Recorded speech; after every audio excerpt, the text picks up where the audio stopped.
Sintayong mendadak ke Indonesia tanggal 20 Februari. Ada apa? Muncul nama Aaron Winter, rekan Kluivert yang akan gantikan Indra Syafri. CR7 bakal 5 hari di Indonesia. Catat, inilah jadwal agenda lengkapnya. Real Madrid pilih damai dengan pihak komite wasit La Liga. Ikuti langkah Mbappe, Vinicius Junior resmi beli klub. Halo football lovers, Mimin hanya ingin kasih tahu nih, agar kalian subscribe dan nyalakan lonceng notifikasinya, supaya nggak ketinggalan berita terbaru dan terlengkap seputar dunia sepak bola dari Starting 11 News.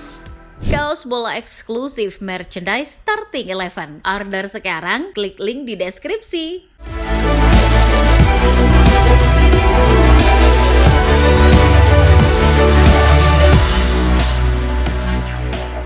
Dari hasil laga Serie A Giornata 25, klub JSS Venezia harus mengakui keunggulan tuan rumah Genoa 2-0. Kekokohan pertahanan I Lagunari yang dikomandoi Kapten JSS harus kecolongan di menit-menit akhir oleh gol dari Pinamonti di menit 82 dan Maxwell Cornet di menit 86. Hasil ini membuat klub Bang J masih tertahan di zona degradasi. Beralih ke hasil dari La Liga Jornada 24, Barcelona sukses kudeta Real Madrid dari puncak klasemen La Liga dengan mengoleksi 51 poin setelah berhasil mengalahkan tamunya Rayo Vallecano dengan skor tipis 1-0. Gol satu-satunya Blaugrana dicetak oleh Robert Lewandowski di menit 28 lewat titik putih. Dari laga Barcelona versus Rayo Vallecano, bek kanan andalan Barca Jules Koundé tiba-tiba tidak dimasukkan dalam skuad oleh Hansi Flick dan digantikan oleh Hector Fort. Padahal Koundé 100% fit. Menurut laporan Mundo Deportivo, Flick sengaja mencoret bek asal Prancis itu karena alasan indisipliner. Koundé datang terlambat dalam pertemuan teknis antar pemain jelang laga. Flick mengaku kesal karena Koundé tak disiplin. Berikutnya ada kabar dari Real Madrid yang baru saja mengadakan pertemuan dengan komite wasit La Liga. Marca melaporkan bahwa pihak El Real mengadakan pertemuan tertutup selama 1,5 jam mengenai surat protesnya dengan komite wasit La Liga yang diwakili Luis Medina Cantaleo. Pertemuan tersebut digambarkan berlangsung damai dan penuh keakraban. Pasca pertemuan, Cantaleo mengatakan bahwa pertemuan tersebut semuanya dilakukan dengan iklim, saling pengertian dan rasa hormat, bukan perdebatan. Sementara itu dari kabar lainnya, pemain Real Madrid Vinicius Junior telah mengikuti jejak rekannya Kylian Mbappe membeli sebuah klub. Desa melaporkan bahwa Vini telah resmi mengakuisisi klub Liga 2 Portugal, FC Alverca. Vinicius dan sejumlah investor dari Brasil akan mempunyai saham mayoritas di klub tersebut, sekitar 80%. Klub yang dibeli Vinicius tersebut kini sedang bermimpi promosi ke Liga 1 Portugal musim depan.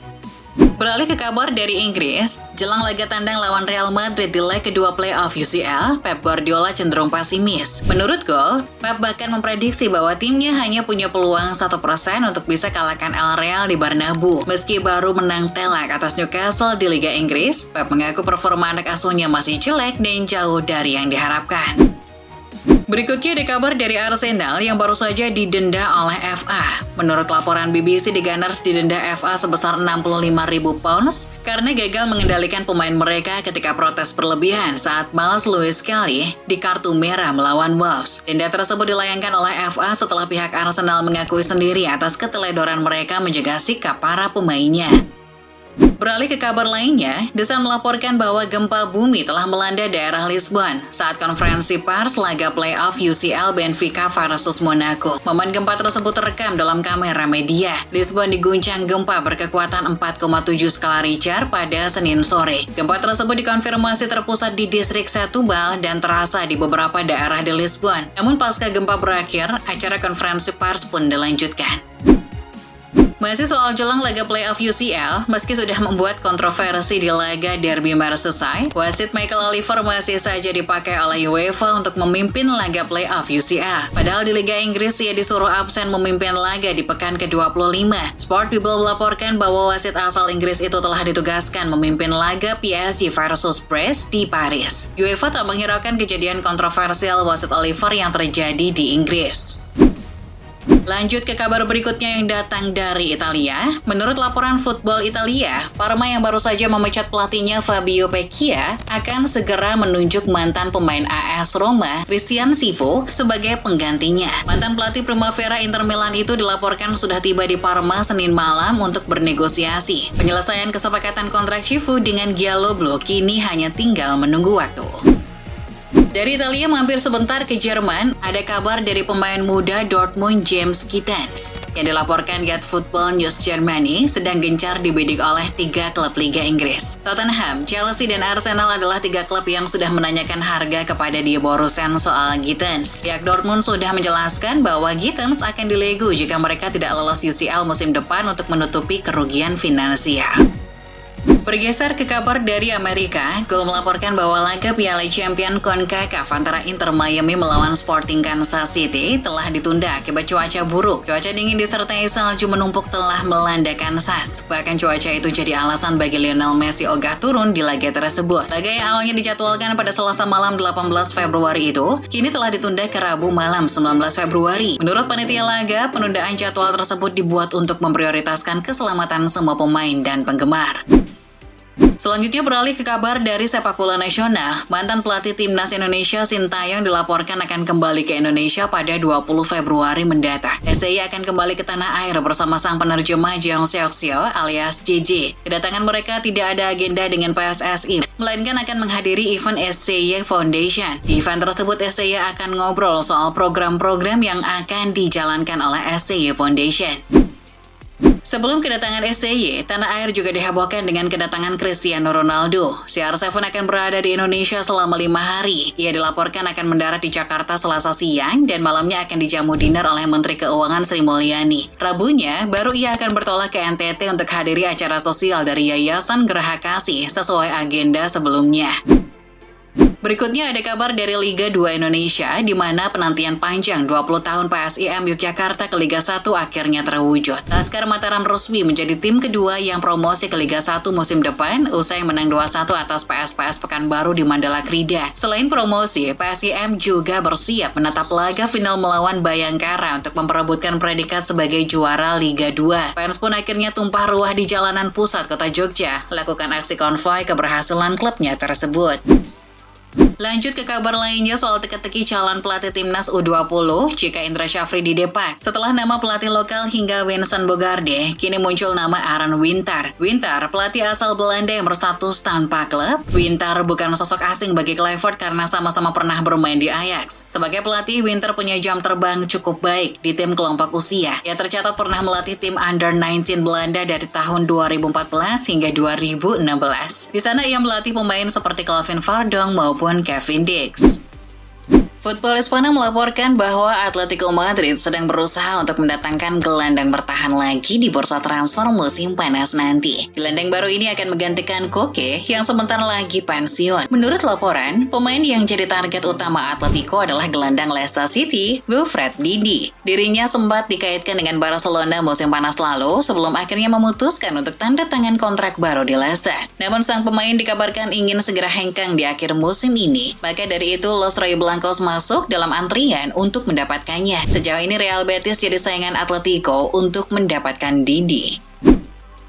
Sementara itu, Atletico kabarnya bisa saja kehilangan salah satu talenta muda, Pablo Barrios. Pemain berusia 21 tahun itu dilaporkan telah masuk radar Bayern Munchen. Menurut Football Espana, Munchen siap membayar 70 juta euro untuk menyegel kesepakatan di akhir musim. Barrios sendiri memang sedang mengalami lonjakan performa bersama Atletico. Di usia yang masih muda, Barrios bahkan sudah mencatatkan 25 penampilan di skuad utama Atletico musim ini. Namun Atletico belum merespon apa-apa. Mereka masih kalem karena Barrios punya klausul pelepasan di angka 100 juta euro. Mengaktifkan klausul ini merupakan satu-satunya cara agar penjualan dapat terjadi. Dari Spanyol kita bergeser ke Inggris untuk membahas bek Manchester United, Lisandro Martinez. Dirinya mengabarkan bahwa operasi lututnya berjalan dengan baik. Dalam pesan yang dipostingnya melalui Instagram, Lisandro mengungkapkan bahwa ia akan berusaha kembali secepat mungkin. Operasinya berjalan dengan sempurna. Sekarang saatnya mengerahkan segenap tenaga, sepenuh hati, dan proses rehabilitasi, tulis Lisandro. Dirinya juga mengucapkan terima kasih atas dukungan yang masif dari Manchester United, fans, keluarga, teman, bahkan timnas Argentina. Bergeser ke London, ada bek Arsenal Alexander Zinchenko yang kabarnya kalah dalam sebuah persidangan. Menurut Goal, Zinchenko kalah dalam pertarungan pengadilan dengan HMRC dalam perselisihan mengenai pajak yang belum dibayar. Perusahaan milik Zinchenko, Alex Zinchenko Image Rights, diketahui memiliki tagihan pajak sebesar 893.000 pound tahun 2013 dan 834.000 pound di tahun sebelumnya. Karena tak mau membayar dan kalah di persidangan, perusahaan Zinchenko mau tak mau harus tutup selambat-lambatnya Maret nanti. Masih seputar Liga Inggris, ada Ronaldo Nazario yang mempublikasikan pemain terburuk yang pernah bermain dengannya. Yang mengejutkan ternyata pemain itu adalah mantan pemain Liga Inggris. Legenda Brasil itu diwawancarai oleh ex-rekannya Romario. Ronaldo ditanya, siapa pemain paling buruk yang pernah bermain dengannya? Ronaldo pun menyebut Thomas Gravesen. Ex-gelandang Everton itu pernah bermain bersama Ronaldo di Real Madrid pada tahun 2005. Gravesen sama sekali tidak meninggalkan kesan positif kala itu. Kelakuan buruk dan emosi yang tak stabil jadi tolak ukur penilaian Ronaldo terhadap Gravesen. Mampir sebentar ke Italia, ada AC Milan yang sedang berusaha mengadakan negosiasi ulang dengan Real Madrid soal salah satu pemainnya. Dilansir Football Italia, Milan meminjam Alex Jimenez dari Real Madrid pada tahun 2023. Selama masa peminjamannya, Alex tampil sangat baik. Dirinya versatil, bisa bermain di berbagai posisi bertahan. Maka dari itu, Milan mempermanenkan sang pemain di tahun 2024. Namun Madrid memasang klausul buyback di kontrak Alex. Nah, kini Milan sedang berusaha untuk menghilangkan klausul itu. Mereka takut Madrid akan mengambil Alex di akhir musim nanti. Sementara dari Brasil, Neymar akhirnya kembali mencetak gol untuk Santos. Ini jadi gol perdana Neymar untuk Santos setelah 12 tahun lamanya berpisah. Gol perdana itu dijaringkan Neymar saat membawa Santos menang 3-1 atas Água Santa dalam ajang Campeonato Paulista kemarin. Gol Neymar lahir dari skema sepakan penalti. Tendangan penalti mantan pemain Al Hilal itu berbuah gol yang membantu Santos unggul 1-0 pada menit ke-14. Gol yang dicetak Neymar itu disambut gemuruh supporter yang berada di stadion. Neymar juga dihampiri rekan setim untuk merayakan gol pertama pada periode keduanya membela Santos. Eropa sudah, Amerika Latin sudah, kini kita bergeser ke Asia. Pemain baru Al Nassr John Duran menyampaikan kegembiraannya bisa bermain dengan Cristiano Ronaldo. Dilansir Mirror, Duran merasakan perasaan yang unik. Duran begitu terpesona saat berbagi lapangan dengan idolanya, Cristiano Ronaldo. Bahkan Duran sampai merasa seperti mimpi. Duran merasa terbangun dari tidur dan berada dalam sebuah video game. Rasanya seperti sedang bermain FIFA Career Mode. Saya merayakan gol bersama Cristiano Ronaldo, ucap Duran. Dari Indonesia, usai timnas Indonesia gagal di Piala Asia U20 2025, ada tekanan dari publik untuk memecat Indra Syafri. Jika benar dipecat, kabarnya sudah ada 3 opsi yang bisa menggantikannya. Siapa saja? Menurut bola.okezone, 3 nama yang berpotensi menggantikan Coach Indra datang dari dalam dan luar negeri. Pertama ada Kurniawan Dwi Yulianto. Saat ini dirinya berstatus pelatih striker di Indonesia U20. Layak diberi kesempatan menjadi pelatih kepala. Kedua, ada Coach Nova Arianto. Dengan pengalaman menukangi berbagai jenjang usia di tim nasional, Nova juga layak naik level sebagai pelatih timnas Indonesia U20. Terakhir ada Vincent Bogarde. Selain karena dari Belanda, Bogarde juga berpengalaman dalam melatih skuad muda Ajax. Sedangkan dari tim nasional senior, Denny Lansat memuji selera Sintayong dalam memilih pemain untuk skuad Garuda. Dilansir suara.com, Lansat memuji materi pemain keturunan di era STY. Menurutnya pilihan STY sudah sangat bagus. STY dinilai punya standar yang tinggi dalam menentukan siapa yang layak dinaturalisasi. Hanya saja Denny Lansat ingin menambah pemain keturunan lain untuk menambah kekuatan timnas Indonesia. Salah satu nama yang akan diusahakan adalah gelandang Royal Antwerp, Hairo Riedewald.